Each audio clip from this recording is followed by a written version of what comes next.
Hi, it's me again from my new room at the lodge at Cygnet Stoke.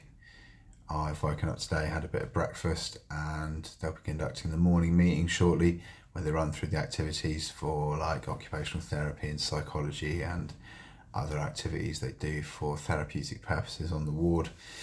I feel a bit better than I did yesterday, and I'm going to explore and research a little bit into the foray of economics. I think having started to read this Invisible Doctrine book and kind of broadly reflecting on some of the other videos I've made recently, I think that in a sense, the way that we shape our communities as people is how we vote on one hand and how we collectively organise to support one another and to raise awareness on prominent social issues like the March for the Independence and Freedom from Genocide of those concerned about Palestine.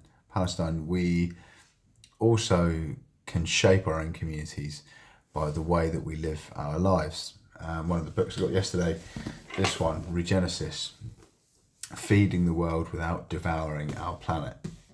And I think that as whilst voting is kind of important, I don't really agree with the idea of people being sort of given the power to elect people like Reform or the monster raving loony party, because they've read a copy of The Sun or The Guardian, like without any sort of aptitude test. I don't think they would leave it down to the British public to truly be able to vote in a maniacal and destructive party. I think that voting is personally what I would consider to be a kind of like an illusion of democracy, operated under as kind of quite a top-down but not necessarily amoral dictatorial structure. But there are two things we can do, I think, in life to shape our economies and our communities and our global infrastructure, regardless of the interdependent nature of our economies and currencies and trade deficits and stuff that I would have studied probably. I might still do a PPE degree one day. I'd like to know what I'm talking about with a bit more veracity, a bit more credibility. But I've been a traitor today and gone over to Grok rather than Google for my AI. I asked, can you give me a detailed layman's explanation of the economics equation M times V equals P times T, which means money times velocity is equal to price times transactions, and explain how as consumers, citizens and members of a unionised economic community we could amend our collective spending, investing, saving and business practices to align with the principles of this equation. Please provide some hypothetical examples for dialectical illustration. It said the equation M times V equals P times T, known as the equation of exchange, is a fundamental concept in economics that describes the relationship between the money supply, its velocity, prices, and the number of transactions in an economy. Let's break it down in a clear layman's way and then explore how consumers, citizens, and members of a unionised economic community can align their behaviours with this equation using hypothetical examples to illustrate. So breaking down the equation of exchange. The equation of exchange is M times V equals P times T, where the M stands for money supply. That means the total amount of money available in an economy at a given time. This includes cash, coins, and money in bank accounts, like checking accounts. V, the velocity of money. This means the average number of times a unit of money is spent on goods and services in a given period. It measures how quickly money circulates in the economy. You might have heard some statistics, something ridiculous like 65p out of every pound in the British economy goes through Tesco's coffers. But it's how fast it moves around the economy, the velocity of the money. Price level, the average price of goods and services in the economy, often measured by an index like the Consumer Price Index, which you've probably heard of. Transactions, we all know what that is, the total number of transactions for goods and services in the economy over a period, often approximated by real output or GDP, since each transaction contributes to economic activity. In simpler terms, the equation says that the total money spent, M times V, in an economy equals the total value of goods and services bought. Intuitive explanation. Imagine the economy as a small town with £1,000 in total money, M. If each dollar is spent 3 times in a year, velocity is 3, the total spending is $1,000 times 3 equals $3,000. This spending buys goods and services. On the other side, if average price of goods, P, is $10 and there are 300 transactions, T, the total value of the transactions is 10 times 300, equaling 3,000. The equation balances $1,000 times 3 equals $10 times 300. The equation highlights how money flows through an economy and how it changes in one variable, like more money or alternatively faster spending, affect prices or the number of transactions. Key insights for lay people. I'm a lay person. Money supply. If the government or central bank prints more money, M increases, and if velocity, price and transactions stay constant, more money could lead to higher prices, which is what we're seeing at the moment with the cost of living crisis, inflation, or more transactions, economic growth. Velocity. If people spend money faster, i.e. by buying more stuff, the velocity increases, which can boost economic activity or drive up prices if the supply of goods doesn't keep up. So you get sort of scarcity factored into economic growth. Price level, P. Rising prices or inflation mean each transaction costs more, which can happen if too much money chases too few goods. Transactions. This reflects the economy's real output. More transactions mean more goods and services are being produced and sold.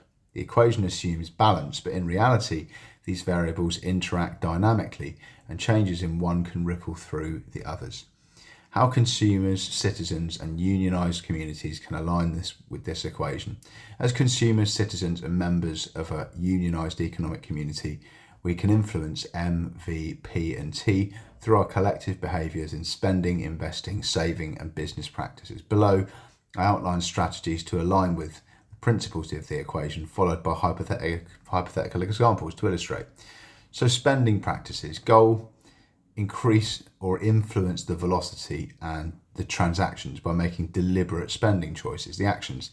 So things like supporting local economies. Sounds obvious, but spending money at a local business to increase the velocity of money within your local community.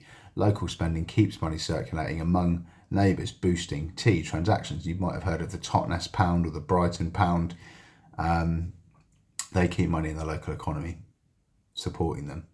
Prioritise essential goods. Focus spending on necessities like food and healthcare to stabilise prices for critical goods and avoid speculative bubbles in non-essential sectors. So you don't need as many pairs of sunglasses as I've probably got. I've got 3 pairs now. Avoid hoarding money. So this cash under the mattress kind of idea that, saving lots of cash or gold for a rainy day is a good idea is not actually that good if you want to not be toxic in the economy. Excessive saving without spending reduces the velocity of money, slowing economic activity. Balance spending and saving to maintain healthy circulation. Union role. Unions can negotiate for fair wages to ensure workers have disposable income to spend, increasing velocity and transactions. They can also advocate for policies that encourage local purchasing, like tax breaks for small businesses. Investing practices. The goal is to influence transactions and indirectly the money supply by directing capital to productive uses. The actions you could take. You could invest in productive assets, put money into businesses that create goods and services, jobs, increasing transactions, for example, or sorry, my ring light's just turned off. There we go.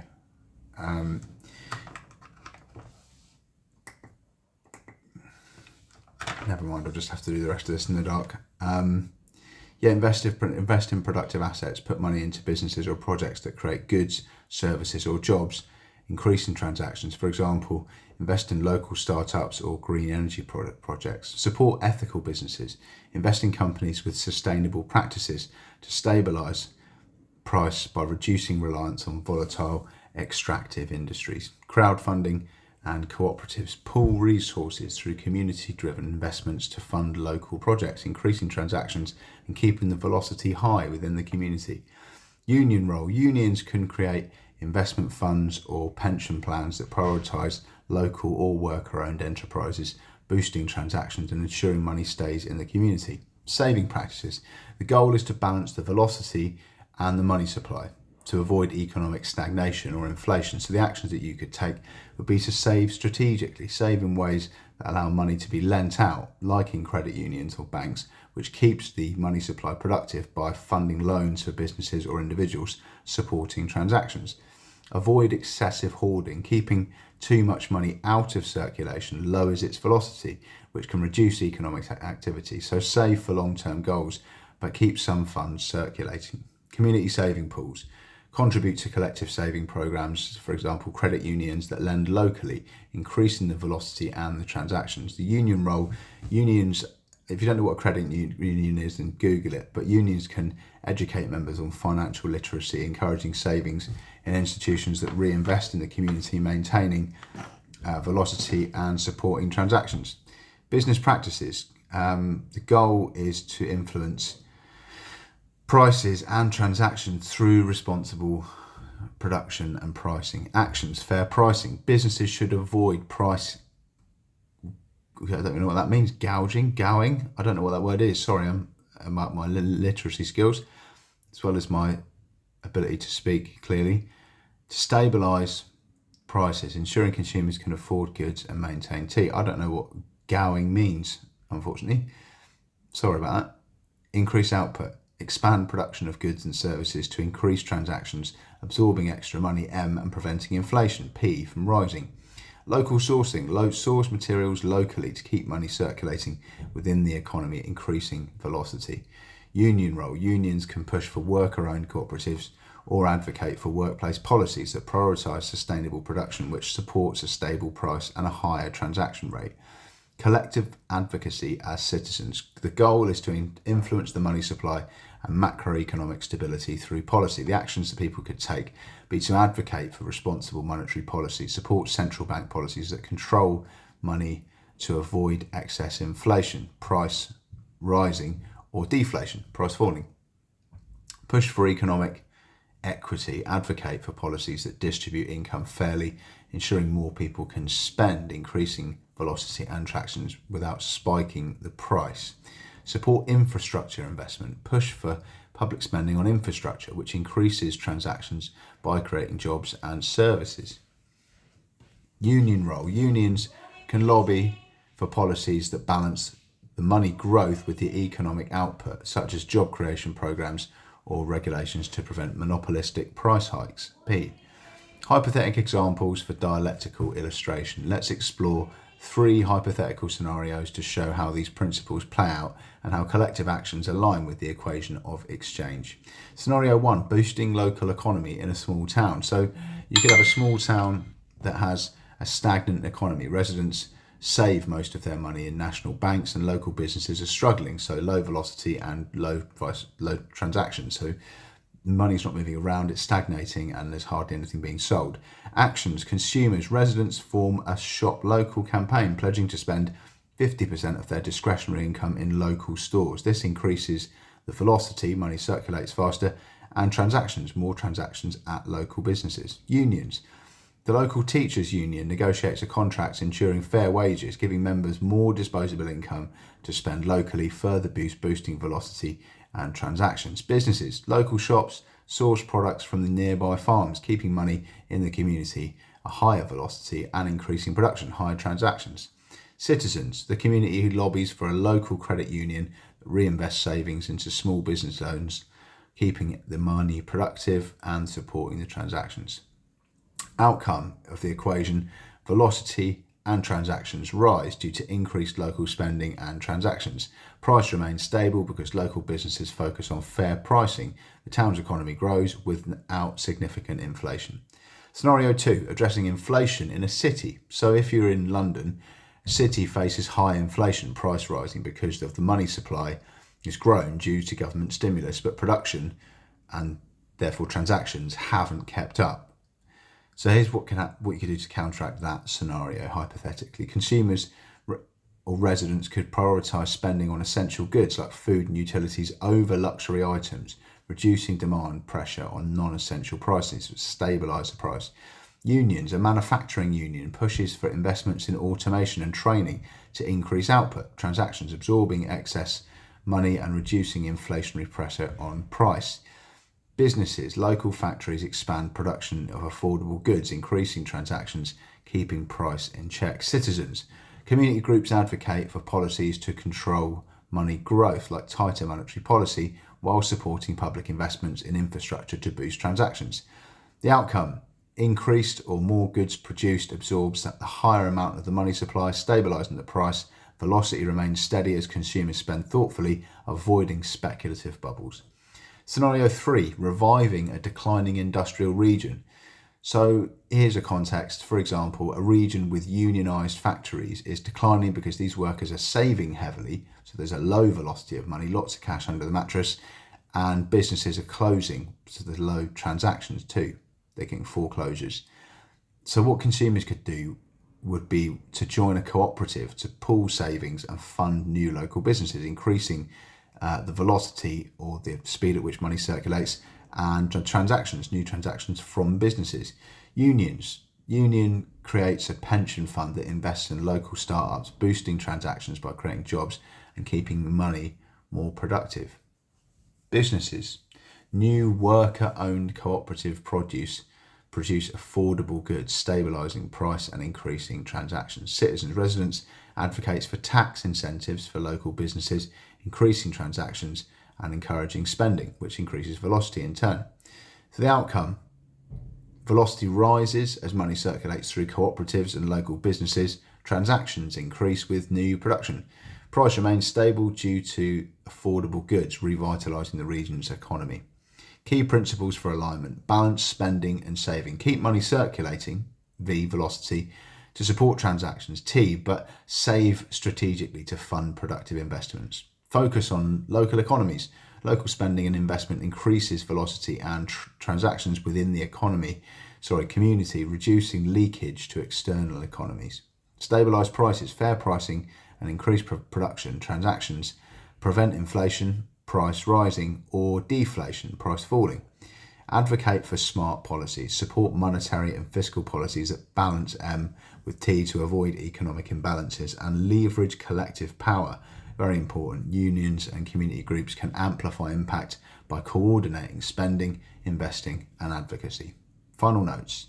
The equation of exchange shows that money's role in the economy depends on how it's used, velocity, and what's produced, transactions, and how prices adjust. As consumers, citizens, and union members, we can shape these variables by spending locally, investing in productive ventures, saving strategically, and advocating for equitable policies. The hypothetical scenarios demonstrate how collective action can align with the equation to foster economic stability and growth. If you'd like, I can generate charts or diagrams to visualize the equation or run simulations with these.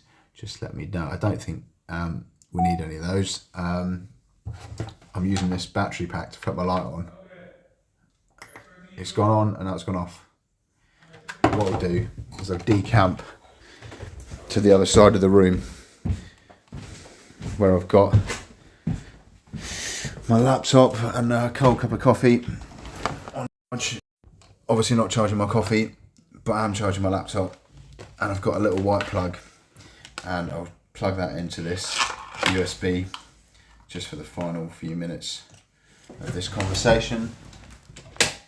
I'll plug the ring light into the wall, and then you can see me again. Probably a bit better than you could before.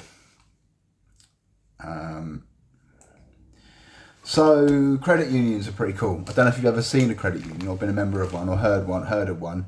They're like membership cooperative owned banks where the only people that can borrow money are people who are borrowing it from savers who invest. So you put £1,000 in to invest, and that £1,000 is then lent out to another member of the credit union. You don't get free banking, and they have full reserve banking. They don't use fractional reserve. They keep all the money of their account holders in assets or storage at the bank. I don't know loads about it. I know I met Carrion Mundy, I think he was called, from sort of transitions towns movement who started the Brighton pound and the I think there's a Bristol pound, I think there's a Totnes pound. They keep the money inside the economy. And yeah, like how we spend our money and how we earn our money are your real votes, if you ask me. I don't think voting really makes that much of a difference. You can, lambast me for that, but I just don't think that it does.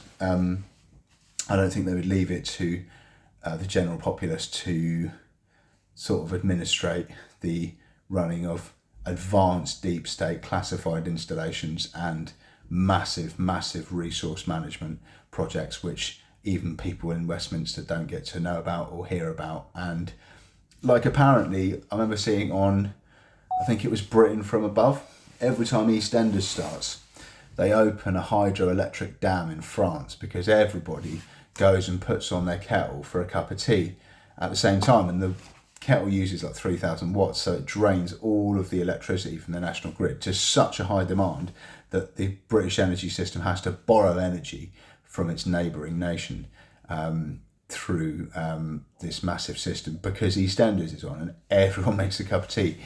I